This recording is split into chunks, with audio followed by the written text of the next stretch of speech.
नमो नमो प्रणाम सातामाच्या द्वारे के हाँ प्रणाम प्रणाम गुरुजी। गुरुजी आप पता मत देव गुरु पसाय नमो अरिहंतानम नमो सिद्धानम नमो आयरियानम नमो वज्रायानम नमो लोये सब्बसाहूनम एसो पंचनमुखारो सब्बपावपणासनो मंगलानं च सब्बेसिं पढमं हवै मंगलम। परम पूज्य पूज्यपाद चिरंतन आचार्य अथवा तो प्राचीन आचार्यों वडे विरचित नवतत्व प्रकरण અને નવતત્વ પ્રકરણ નવતત્વ આ દુનિયામાં કે આ વિશ્વનો કેવા પ્રકારનો સંચાલન આદિ થાય છે તેને જ જાણવા માટે અનેક એવા દર્શનકારોએ પોતપોતાના મતના હિસાબે એ અલગ અલગ પ્રમાણે તે તત્વોને જણાવ્યા છે. અહીં જૈન દર્શનકાર અથવા સ્યાદબાદ દર્શન અથવા તો જેને અનંત દર્શન પણ કહી શકાય, તેઓની અપેક્ષાએ એ તત્વ 9 છે અને એ 9 પ્રકારના જે તત્વ, એ 9 તત્વમાં જીવ તત્વ, અજીવ તત્વ, પુણ્ય તત્વ, પાપ તત્વ, આશ્રવ તત્વ, સંવર તત્વ, નિર્જરા તત્વ, બંધ તત્વ અને મોક્ષ તત્વ, આ 9 તત્વ છે. આ 9 તત્વમાં પ્રથમ જીવ તત્વ આપણે જોયો, જેનામાં ચેતના હોય તે જીવ, જેને દર્શન, જ્ઞાન, ચારિત્ર, તપ, વીર્ય, ઉપયોગ આદિ 6 ગુણો હોય તે જીવ, જેઓ પ્રાણ આદિને ધારણ કરે તે જીવ. આ જીવોના લક્ષણ જોઈએ તો એટલે જીવ જે છે એ જીવ 14 પ્રકારના જીવોના લક્ષણ, એ જીવ 14 પ્રકારે છે. એ 14 પ્રકારમાં 14 ભેદો જોયા હતા, જેમાં એકેન્દ્રિયોના 4 પ્રકારે છે, વિકલેન્દ્રિય 6 પ્રકારે છે અને પંચેન્દ્રિય જીવ એ પણ 4 પ્રકારે. આમ કુલ મળીને ત્યાં 14 પ્રકારના જીવના ભેદ હતા. આજ પ્રમાણે અહીં પણ અજીવ પણ એ 14 પ્રકારે બતાવ્યા છે. તેના મુખ્ય જે છે એ મુખ્ય 5 ભેદ છે: ધર્માસ્તિકાય, અધર્માસ્તિકાય, આકાશાસ્તિકાય, પૂદગલાસ્તિકાય અને કાળ.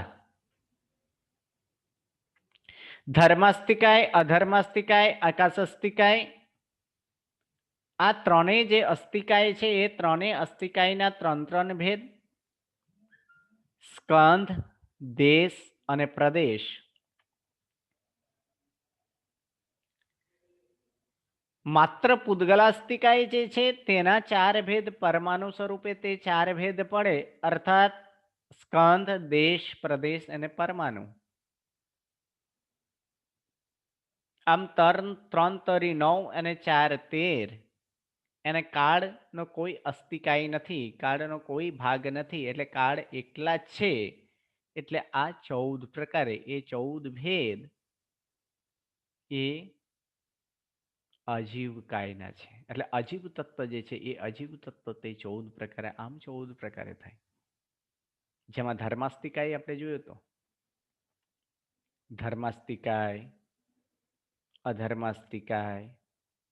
એ ધર્માસ્તિકાય ગતિ સહાયકતા, જે ગતિની અંદર સહાયતા કરે એ ધર્માસ્તિકાય હતો. કે ગતિની અંદર ગતિ કરવા માટે સહાયકતા કરવું તે ધર્માસ્તિકાય છે. જે ઈંધણ પ્રમાણે જોયો તો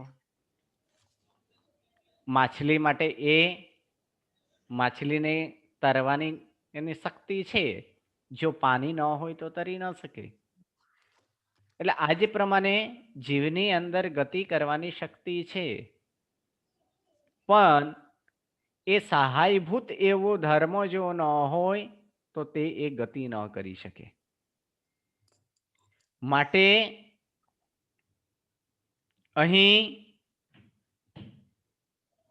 એ ધર્માસ્તિકાય એ ગતિ સહાયકતા ધર્મ તરીકે છે. અધર્માસ્તિકાય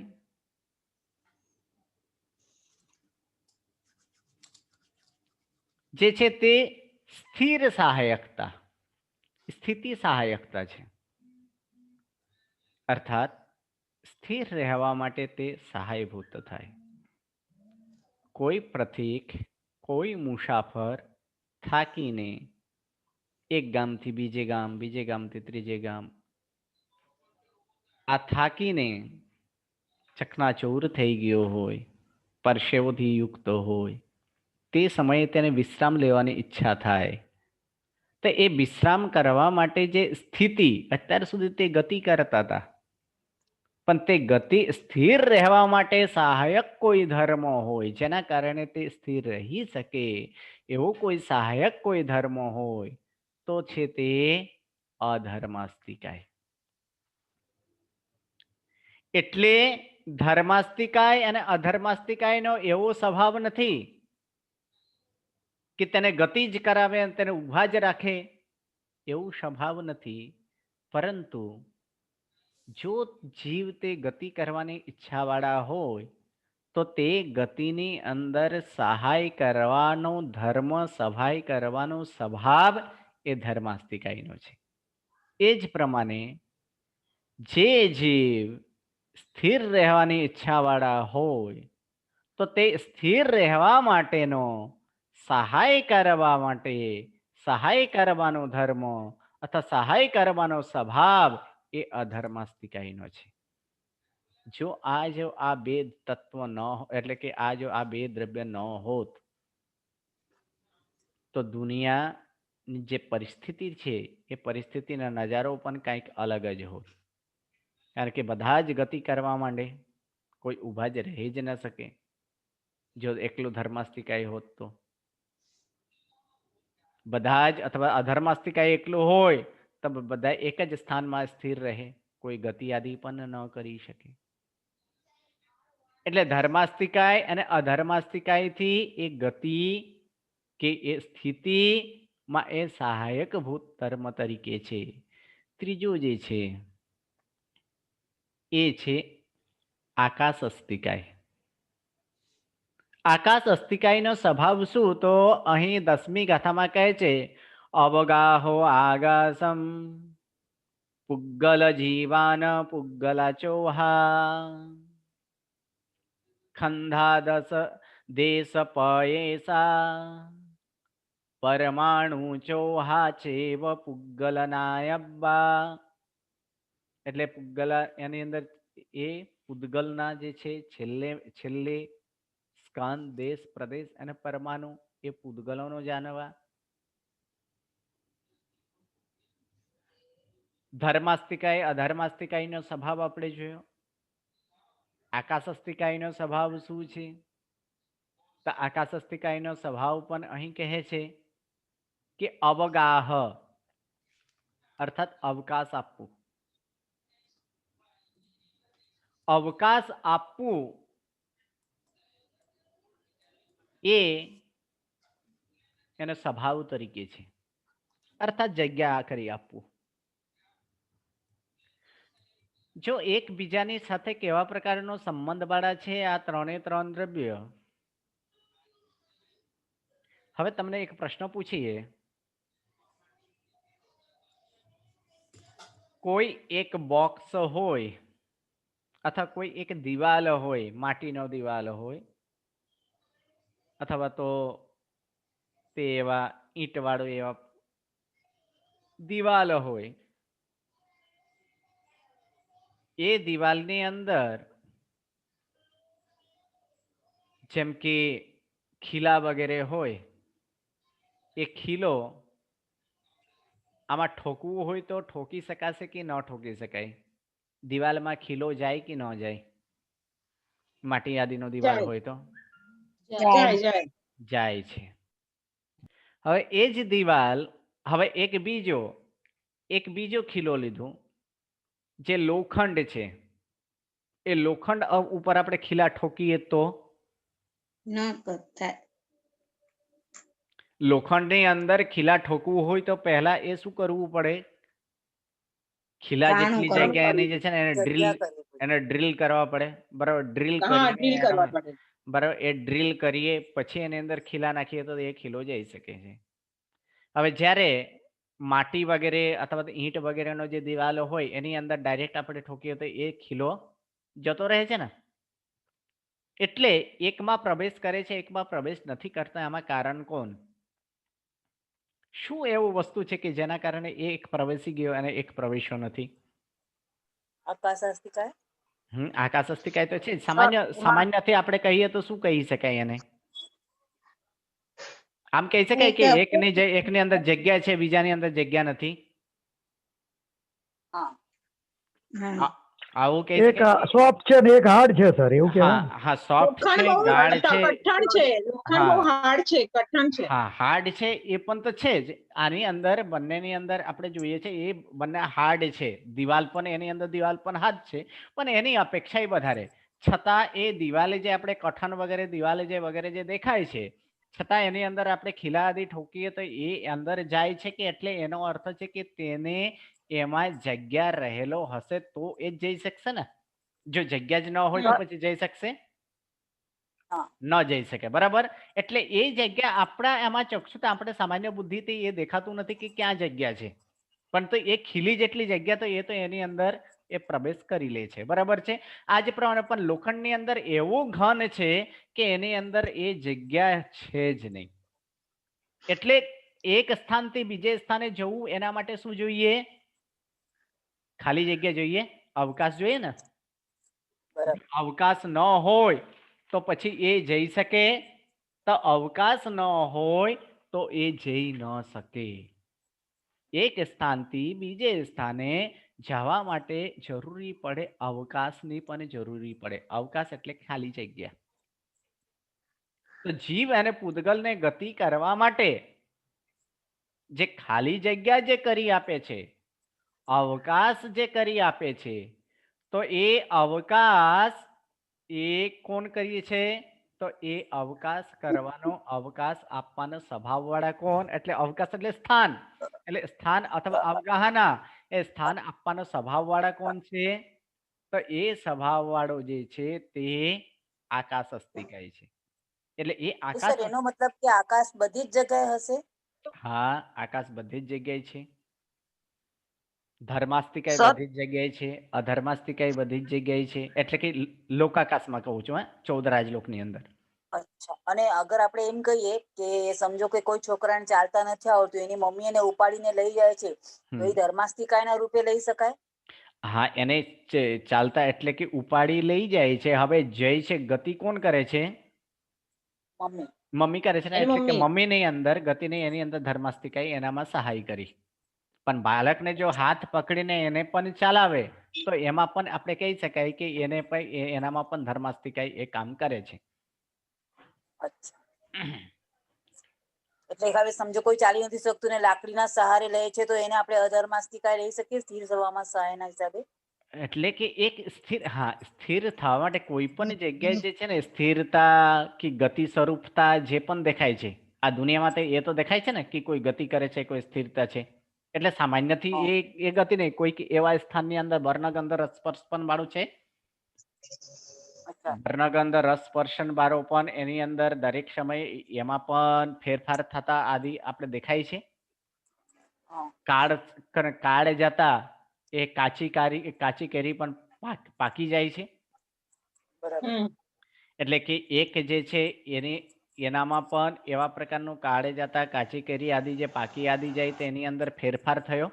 એટલે ફેરફાર હા. આદિ થવું એ પણ એક પ્રકારના કહી શકાય, ગતિ તરીકે કહી શકાય. કારણ કે એનો જે છે ને એ અચ્છા. હા હા. અજીવની ગતિ પણ અલગ અલગ પ્રકારની, એ પણ 10 પ્રકારની એની અંદર બરાબર. આવે છે. હા, સમજાય. ઓકે, બરાબર. તો અહીં ધર્માસ્તિકાયનો સ્વભાવ ગતિ કરવામાં સહાયક છે. અધર્માસ્તિકાયનો સ્વભાવ એ શું કરવા માટે? અધર્માસ્તિકાયનો સ્વભાવ જે છે તે સ્થિર રહેવા માટે સહાયકતા ભૂત છે. અને આકાશ અસ્તિકાયનો સ્વભાવ શું છે? તો આકાશ અસ્તિકાયનો સ્વભાવ છે અવકાશ કરી આપવો, અવકાશના. એટલે જગ્યા કરી આપવું. આમ આકાશ જે છે ને, આકાશ બે નથી, આકાશ એક જ છે. છતાં આપણે એક વ્યવહાર દ્રષ્ટિએ એ આકાશને બે ભાગ કરેલો છે. કયા? તો 14 રાજલોકની અંદર રહેલો જે આકાશ, તે આકાશને લોકાકાશ કહીએ કે એને એ લોકાકાશથી બહાર જે આકાશ છે, અલોકમાં રહેલો જે આકાશ, તે આકાશને શું કહીએ છીએ? અલોકાકાશ કહીએ છીએ. પણ આવું એ કોઈ બે દ્રવ્ય નથી, એક જ દ્રવ્ય છે. એ એક સ્વરૂપે જ છે, અખંડ જ છે. એને કારણ આકાશ દ્રવ્યના કેટલા ભેદ છે? 3. સ્કંધ, દેશ અને પ્રદેશ. બરાબર છે. પરમાણુ સ્વરૂપ ભેદ છે એનો? ના. નથી. પરમાણુ સ્વરૂપે એનો ભેદ નથી. એટલે એક આકાર જ છે, એટલે એક પ્રકારે જ એક અખંડ સ્વરૂપે જ છે. માત્ર આપણે બુદ્ધિના દ્રષ્ટિએ કે લોકમાં રહેલો જે આકાશ છે એ આકાશને લોકાકાશ કહીએ, અલોકમાં રહેલો જે આકાશ છે તે અલોકાકાશ તરીકે કહેવાય છે. આ એક માત્ર એક બુદ્ધિથી, આપણે સામાન્ય બુદ્ધિથી કહીએ છીએ. અને એવા આકાશ જે છે એ આકાશનો જ કામ એટલું જ છે કે અવકાશ આપવું, એ એનો સ્વભાવ છે. અલોકાકાશમાં કેવળ કેટલા દ્રવ્ય છે? હવે લોકાકાશની અંદર આમ વિચારીએ, લોકાકાશની અંદર કેટલા દ્રવ્ય? ટોટલ દ્રવ્ય કેટલા? 6, 5. 6 દ્રવ્ય છે. અજીવના 5 છે, ટોટલ દ્રવ્ય 6. કયા કયા? ધર્માસ્તિકાય, અધર્માસ્તિકાય, આકાશાસ્તિકાય, ઉદ્ગલાસ્તિકાય, જીવાસ્તિકાય અને કાલ. કાળ. હવે જે છે અલોકાકાશમાં કોણ રહે છે? કોઈ રહે છે અલોકાકાશમાં? માત્ર એ અલોકમાં કોણ છે? એક જ દ્રવ્ય છે. કયો? આકાશ દ્રવ્ય છે. આકાશ અસ્તિકાય જ છે. એ સિવાય કોઈ છે નથી. કારણ કે 14 રાજલોકની અંદર જ બાકીનો છે. ધર્માસ્તિકાય ક્યાં છે? 14 રાજલોકમાં. અધર્માસ્તિકાય એ લોકમાં જ છે. પૂદગલ લોકમાં જ છે. પણ લોકમાં. કાળ, સમય વગેરે જે છે એ કાળ એ લોકમાં જ છે. જીવ લોકમાં જ છે. એટલે અલોકમાં માત્ર એક માત્ર તે શું હોય છે? અલોકમાં માત્ર ને માત્ર એક આકાશ દ્રવ્ય જ છે. અને ધર્માસ્તિકાય, અધર્માસ્તિકાય વગેરે ન હોવાથી ત્યાં જીવ અને પૂદગલ ત્યાં ગતિ કરી શકતા નથી. અને જે એટલે કે ત્યાં એ પણ નથી, એટલે એના ઉપયોગિતા નથી, એટલે કે તે પણ ત્યાં એ જીવાસ્તિકાય અને પૂદગલાસ્તિકાય પણ ન હોય. હાજી બોલો પરિણાબેન, શું પ્રશ્ન છે? પ્રણામ સર. અલોક આકાશમાં કાળ પણ ના હોય? ના, કાળ દ્રવ્ય પણ નથી. કાળ દ્રવ્ય માત્ર કેટલું છે ખબર છે કે કાળ દ્રવ્ય બે પ્રમાણે આપણે આમ કહી શકાય. કારણ કે કાળનો વિવેક્ષા જે છે એક અપેક્ષાએ જોવા જઈએ કેટલાકના અનુસારે જેમ કે તત્વાર્થકારના મતે કાલ દ્રવ્ય તરીકે નથી, પણ કેટલાક આચાર્યો તેને કાલ તરીકે માને છે. એ પ્રમાણે ત્યાં પણ જણાવેલા છે. કારણ કે દ્રવ્યની જે સૂત્ર છે ને, દ્રવ્યની જે વ્યાખ્યા છે એ દ્રવ્યની વ્યાખ્યામાં તે ઘટતું જ નથી. એટલે જ એ કાલ એ દ્રવ્ય તરીકે માનતા નથી ત્યાં. પણ એ દ્રવ્યની અંદર એ એવું નહીં, પણ ઉપચારિત દ્રવ્ય તરીકે સ્વીકારેલા છે. કારણ કે એનામાં પણ એ કાળના કારણે જ એ જાણી શકાય કે કોઈકના પણ ઉંમર માપવું હોય તો કોના કારણે માપી શકાય? કાળ. કાળના કારણે. કોઈક હવે સિઝન જે સિઝન વગેરે જે છે સિઝન વગેરે પણ માનવું હોય તો આ સિઝને આમ થાય, આ સિઝને આમ થાય, એ પણ કોના કારણે? કાળના કારણે જ. બરાબર. કેરી ક્યારે હોય? ઉનાળામાં જ. બરાબર ને? એટલે ઉનાળામાં જ એ કેરીનો હોય છે. તો આ જ પ્રમાણે કે કોઈ આનાથી મોટા છે, 5 વર્ષ મોટા છે, કોની અપેક્ષા છે? કાળની અપેક્ષા છે ને. એટલે કે આમ તે દ્રવ્યની જે વ્યાખ્યા છે એ દ્રવ્યની વ્યાખ્યા એમાં ઘટતું નથી, પરંતુ ઉપચારિત દ્રવ્ય તરીકે કહેવાય છે કે એ કોનામાં લાગુ પડે છે? એટલે ઉપચારિત દ્રવ્ય એટલે ઉપચારિત દ્રવ્ય એટલે જેને દ્રવ્ય નથી પણ દ્રવ્ય તરીકેનો કામ એ કરે છે એટલે તેને ઉપચારિત દ્રવ્ય તરીકે કહેવાય. એટલે અલોક આકાશમાં બી ટાઈમ તો પસાર થતો જ હોય ને. ત્યાં ટાઈમનો શું જરૂર પડે? ટાઈમ કોના માટે જરૂર પડે? જીવ વગેરે ને જરૂર પડે. હા, એટલે ઉપયોગ નથી એટલે નથી ત્યાં. અચ્છા. બાકી આમ પણ માની શકાય ને કે તો પછી ત્યાં પૂદગલ અને જીવ પણ હોઈ શકશે. હવામાં કાંઈ વાંધો નથી, પણ ત્યાં છે જ નહીં. કારણ કે ત્યાં ઉપયોગ તો છે જ નહીં. કારણ કે જીવનો સ્વભાવ કેવા છે? જીવ અને પૂદગલનો સ્વભાવ એ ગતિ કરવાનો સ્વભાવ વાળો છે. પણ એ ગતિ કોના ગતિ અથવા સ્થિર કોના કારણે કરી શકે? ધર્માસ્તિકાય અને અધર્માસ્તિકાય એ બધા હોય તો જેમ કહીએ ને કે વાહન છે પણ ઈંધણ નથી તો એ વાહનનો કોઈ કામનું છે નથી. કે ઈંધણ સાથે હોય તો તે કામનું છે.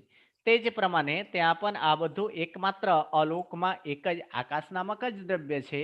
બાકી 5 દ્રવ્ય એ લોકાકાશમાં છે. એટલે લોકાકાશમાં ધર્માસ્તિકાય અધર્માસ્તિકાય હોવાથી જીવ અને પૂદગલ એ છૂટથી ગમનાગમન કરે છે. પરંતુ અલોકમાં જેના સમર્થ શક્તિવાન એવા સમર્થવાળા એવા ઇન્દ્રો પણ હોય ને તો પણ એ પોતાના હાથ પગ પણ હલાવી નથી શકતા. એ હાથ પણ એક અંશ પણ એ પ્રવેશ કરાવી શકતો નથી અથવા તો એને હલાવી શકતો નથી. તો એમ તો સર આકાશની પણ શું જરૂર છે ત્યાં? ક્યાં? આકાશ એટલે શું? આકાશ એટલે શું? ખાલી જગ્યા. હવે ખાલી જગ્યા હવે ત્યાં ન હોય તો પછી શું માનવાનું આપણે? અચ્છા, ઓકે. એટલે કાંઈક તો માનવું પડે ને. હાજી, હા. તો એટલે આવા પ્રકારનો જે છે એ અલોકમાં કાંઈ કરી શકતા નથી. એટલે કે એટલા માટે જ ધર્માસ્તિકાય અને અધર્માસ્તિકાયની એ 14 રાજલોકના હોવાના કારણે જ સિદ્ધના જીવો પણ ક્યાં જઈને અટકી જાય છે? લોકના અગ્રભાગે. આ જો ન હોત, જો અલોકમાં પણ આ ધર્માસ્તિકાય અધર્માસ્તિકાય હોત તો પછી જીવનો એ સિદ્ધના જીવોને સ્થાન ક્યાં હોત? કોઈ સ્થાને જ એટલે કોઈ સ્થાને જ ન હોત એવું પણ બની શકે. એટલે એ સમયે શું છે કે એ માત્ર ને માત્ર અહીં જ રહે છે. એટલે એ અવકાશ આપવાનું કામ એ કોનું છે?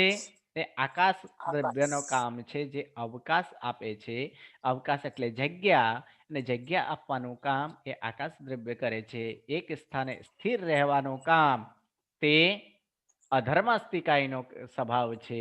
અને એક સ્થાનથી બીજે સ્થાને ગમનાગમન કરવાનો જે સ્વભાવ એટલે સ્વભાવમાં સહાયકતા છે તે ધર્માસ્તિકાયનો છે. હવે ચોથા નંબર જે છે એ ચોથા નંબર કયું છે? હા બોલો પ્રતિકભાઈ. સર સોરી, જો સમજવું હતું, કાળ અલોકમાં હોય તો અહીંયા સવાર સાંજ કેવું કાંઈ જ હોય તો કેવું હોય?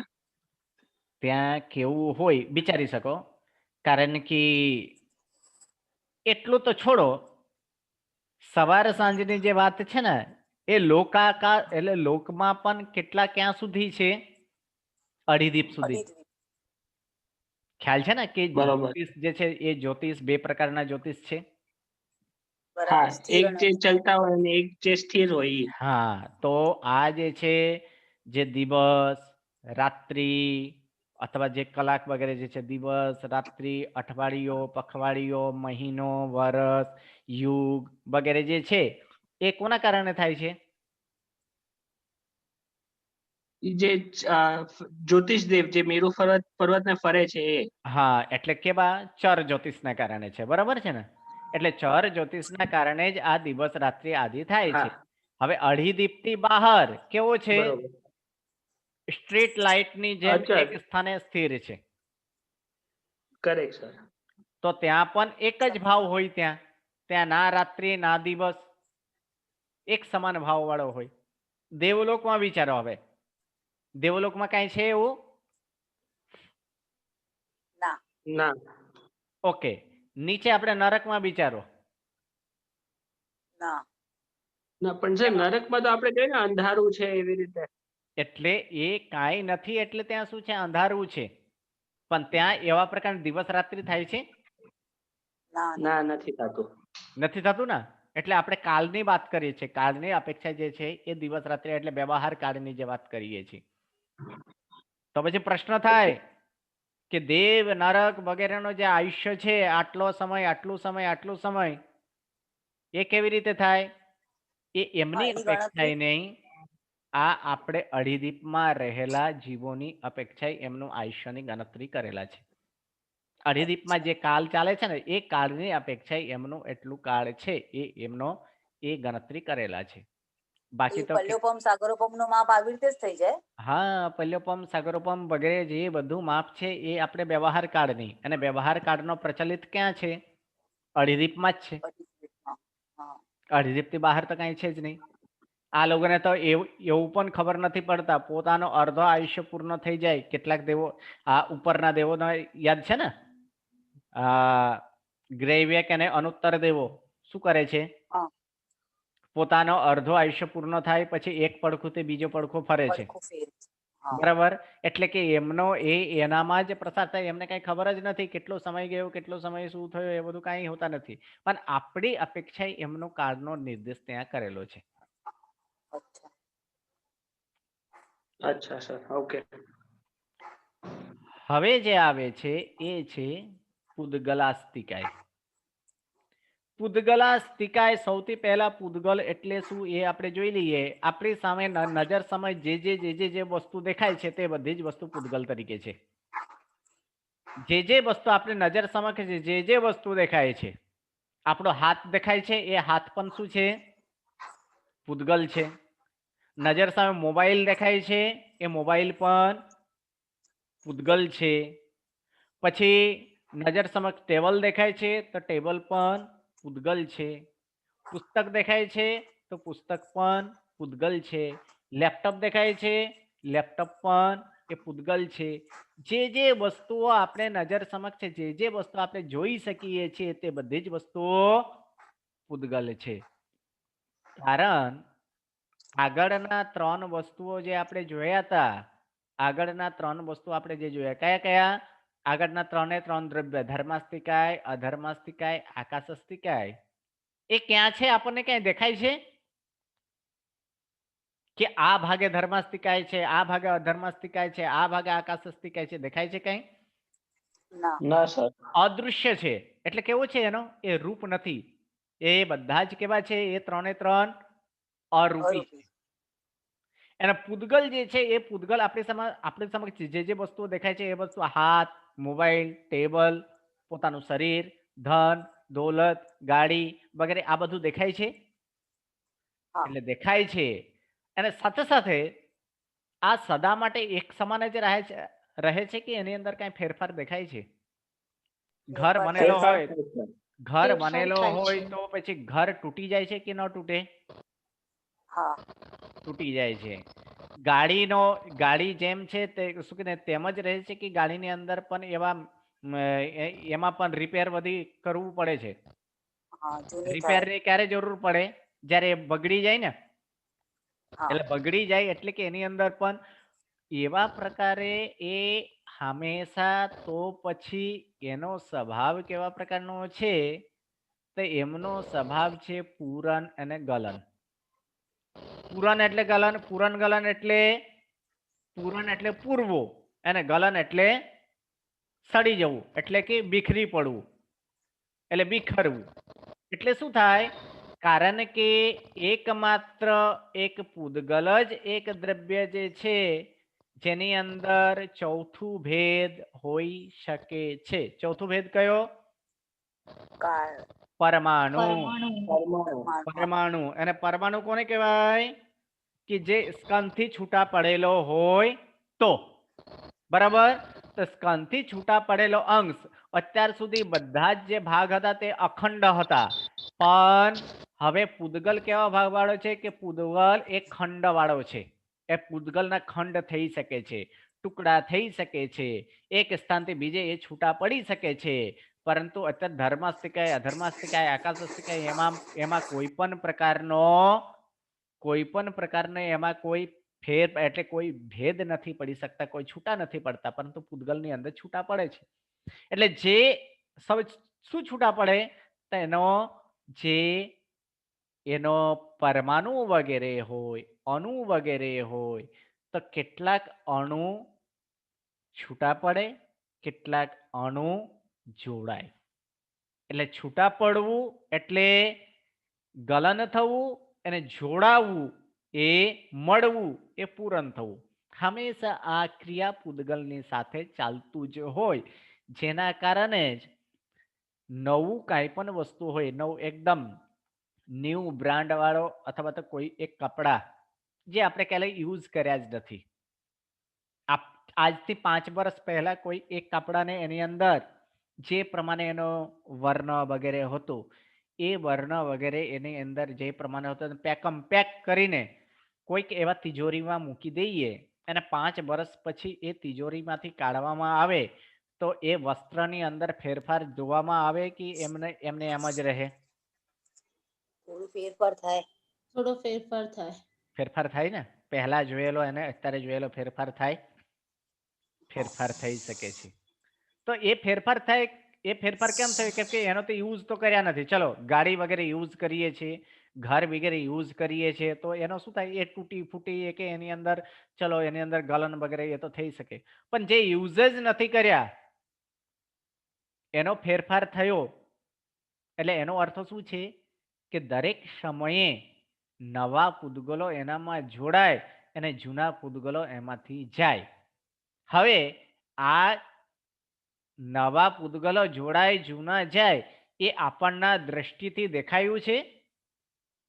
આપણે જોઈ શક્યા કે કયા ગયા અને કયા આયા? ના. નથી. છતાં પણ એની અંદર આવા પ્રકારના ફેરફાર દેખાય છે કેટલાક વર્ષો પછી. એક સમયે નથી દેખાતો પણ કેટલાક વર્ષો પછી આ ફેરફાર દેખાય છે? હા. દેખાય છે. એટલે એને એ સિવાય પણ ગાડી વગેરેને તૂટવું, કપડા વગેરેને ફાટવું એ બધું પણ આપણા નજર સમક્ષ દેખાય છે? હા. દેખાય છે. એટલે જ પૂદગલ દ્રવ્ય બે પ્રકારે છે. એટલે એની અંદર મિચ્છામિ પૂદગલ દ્રવ્ય આવા બે ભાવ વાળો છે. કેવા બે ભાવ વાળો? એક દૃશ્યમાન છે અને બીજો કેવો છે? અદૃશ્યમાન. એટલે ચક્ષુથી એક દૃશ્યમાન છે અને બીજો ચક્ષુથી અદૃશ્ય છે. કેટલાક અત્યારે જે પણ આપણે જોઈએ છીએ એમાં પણ અથવા તો તૂટી જવું, ફૂટી જવું, આવા પ્રકારના ફાટી જવું, એમાં જે ભેદ આદિ જે પડે છે એ કાંઈ એક બે પરમાણુઓના નથી થતા. કેટલાનો થાય છે? અસંખ્યાત. અસંખ્યાત પરમાણુઓ જે છે એ અસંખ્ય પ્રદેશી એના વિકાર રૂપ એવા સંખ્યા પ્રદેશી, અસંખ્ય પ્રદેશી અને અનંત પ્રદેશીનો પણ સ્કંદ બને છે. એને મોટા સ્કંદ વાળા જે છે, જેમાં મોટા સ્કંદ હોય એનો જ ભાગ આપણે જોઈ શકીએ છીએ. નાના નાના સ્કંદનો ભાગ આપણે જોઈ શકતા નથી, અને જે જોઈ શકતા ન હોવાના કારણે તે કેવો છે? અદૃશ્ય છે. તે ચક્ષુથી અદૃશ્ય છે, અને જે જોઈ શકીએ છીએ તે ચક્ષુથી દૃશ્યમાન છે. તે કેવી રીતે ઘટી શકે? તો આપણે એ જે ચાળણી છે ને, ચાળણી, એની અંદર અથવા તો જે સમયે ઘર બનાવે છે, તો ઘર બનાવવા માટે શું કરે છે? રેતી જે મિક્સ કરે, રેતીને શું કરે? ફિલ્ટર કરે. એને ચાલવામાં હા આવે કે ન આવે? હા આવે છે. એ ચાલવા આવે, એ જે સમય ચાલે છે તો તે સમયે શું થાય છે? એમાંથી મોટા મોટા કણ જે હોય, પથ્થર જેવા એની અંદર કણ હોય, તો એ ચાલણીની અંદર અટકી જાય છે, જેના કારણે તેને અલગ ભાગ પડે છે. અને જે નથી અટકતો તે નાના નાના નાનો તે રેતીનો એક ભાગ થઈ જાય છે. એટલે ચાલણીનું કામ કેટલું છે? જે એને અટકાવી શકતો એના પ્રમાણે એને જોવાનું, જેટલું એના પ્રમાણનો જે રોકવાનું શક્તિ એને જે રોકી શક્યા, બાકીને એ રોકી શક્યા નથી, હા રોકી શક્યા. એ જ પ્રમાણે ચક્ષુને જે દૃશ્યમાન પદાર્થ હોય તે જ વસ્તુ આપણે શું કરી શકીએ છીએ? દેખાય છે. પણ જે અદૃશ્યમાન નાના નાના વસ્તુ હોય તે અદૃશ્યમાન આપણે દેખાતું નથી. તો એની અંદર પણ રૂપ છે, કારણ કે હા પૂતગલ જ એ એક એવા છે કે જે રૂપી તરીકે છે. બાકી બધાય અરૂપી તરીકે છે. તો રૂપી અને અરૂપી એટલે શું? તો રૂપી એટલે કે જેમાં વર્ણ, ગંધ, રસ, સ્પર્શ હોય તેને શું કહેવાય? રૂપી તરીકે કહેવાય છે. એટલે દરેક પૂતગલ દ્રવ્યમાં વર્ણ, ગંધ, રસ, સ્પર્શથી અવશ્યમ એવો યુક્ત હોય જ છે. અને એનો જે ફેરફાર, એ જ પૂરન ગલન.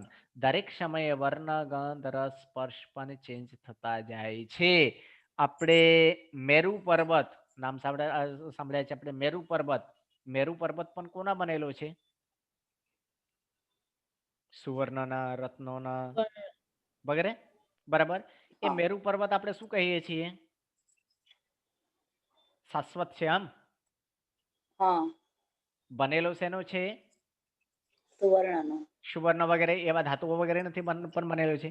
પણ એની અંદર પણ એ પણ એક પૂતગલ જ છે કે નહીં? હા પૂતગલ છે. એમાં પણ ફેરફાર થાય છે, હા થાય છે.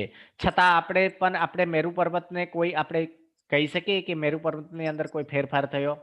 ફેરફાર થાય તો એ તો અશાશ્વત થઈ જાય, અથવા તો પ્રાય શાશ્વત થાય. પણ એની અંદર જે ફેરફાર થાય છે એ આપણા ચક્ષુથી કેવો છે? અદૃશ્ય છે. અદ્રશ્ય. અદૃશ્ય છે, જેના કારણે આપણે એને જોઈ શકતા નથી. બાકી પૂતગલમાં હંમેશા પૂતગલનો સ્વભાવ શું છે? પૂરન ગલનનો સ્વભાવ વાળો એ પૂતગલનો છે. પૂતગલ હંમેશા પૂરન ગલન સ્વભાવ વાળો જ છે. હાજી બોલો પરીનાબેન, શું પ્રશ્ન છે? ગુરુજી, આકાશાસ્તિકા એટલે અલોકમાં એટલે અજવાળું કે કઈ હોય, કઈ ગ્રહ નક્ષત્ર બધું ત્યાં હોય, કશાનું પ્રકાશ કે કઈ પડે કે અંધારું જ હોય? ના, ત્યાં ગ્રહ નક્ષત્ર વગેરે જે આપણે કહીએ ને, એ ગ્રહ નક્ષત્ર બહારથી આપણે જે સૂર્ય વગેરે જે દેખાય છે એ શું છે? વિમાન છે. અને એ વિમાન કોનો બનેલો છે? પૃથ્વીકાયનો. પૃથ્વીકાય એ શું છે? જીવાસ્તિકાય છે, બરાબર. એટલે અચ્છા. જીવાસ્તિકાય હા. એટલે એની અંદર જીવાસ્તિકાય. હવે જીવ એ બહાર હોય? ના નહીં, નથી હોતું, હોય. ન હોય. હા. એટલે શું થાય? એટલે ત્યાં પણ આવા પ્રકારના કોઈ ગ્રહ, નક્ષત્ર, તારા, સૂર્ય વગેરે કાંઈ નથી. નહીં, અઢીદ્વીપની બહાર ગુરુજી, હા, જ્યાં અલોકાકાશ છે, અઢીદ્વીપની બહાર. અઢીદીપની બહાર. એ અઢીદીપ ક્યાં આવ્યો? લોકની અંદર જ આવી ગયો ને. 14 રાજલોક છે આપણે. હા. એટલે અઢીદીપ પણ ક્યાં આવ્યો? લોકમાં આવ્યો. એટલે અઢીદ્વીપની બહાર કશું હોય કે ના હોય, એ સવાલ અઢીદીપની છે. બહાર પણ હોય. અઢીદીપની બહાર જે લોક જે છે એ લોકમાં હા. અઢીદીપ પણ છે. અને લોક એટલે શું? તો 14 રાજલોક પર પ્રમાણ. એવા કેટલા દીપ સમુદ્ર છે? અસંખ્ય દીપ સમુદ્ર છે. તે હા. અસંખ્ય હા. દીપ સમુદ્રમાં પણ આવા પ્રકારના સૂર્ય, ચંદ્ર, ગ્રહ, નક્ષત્ર, તારા બધું જ હોય. પરંતુ ફેર એટલું હોય. કે ત્યાં સ્થિર હોય. અચ્છા.